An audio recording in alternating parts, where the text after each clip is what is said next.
જોઈએ। આ ખેતરમાં 4-5 લોકો કામ કરે છે, પરંતુ કામ તો બેનું જ છે। પિતા હું પણ કામ કરું છું ને હું પણ કામ કરું છું। હું ઊભો રહું છું, પણ પગાર તો બધાને સરખો જ મળે છે ને। જો 1-2 લોકો ખેતર છોડે, લોકોનું ઉત્પાદન ઘટે નહીં।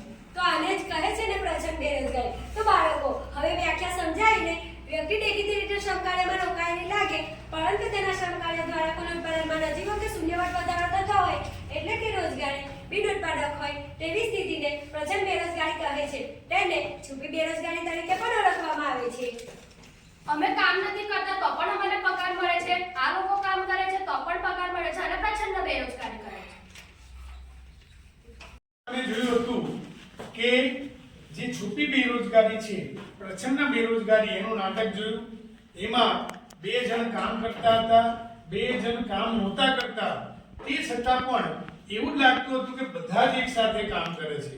એટલે કે જે પ્રવર્તમાન વેતન દરે તમે જોશો કે વ્યક્તિ દેખીતી રીતે આપણને કામ કરતું લાગે, પરંતુ વાસ્તવમાં એનું ઉત્પાદન, જે સીમાંત ઉત્પાદન છે, કેવું હોય?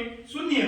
પેલા 2 વગર કામ કરીને પણ એમને પગાર મળતો હતો, એટલે કામ ચોરી કરવાથી પણ પગાર મળતો હતો। તો એને શું કહેવાય છે?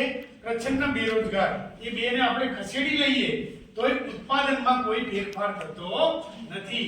સમજાયું ને નાટકમાં તમને? પ્રચંડ બેરોજગારી।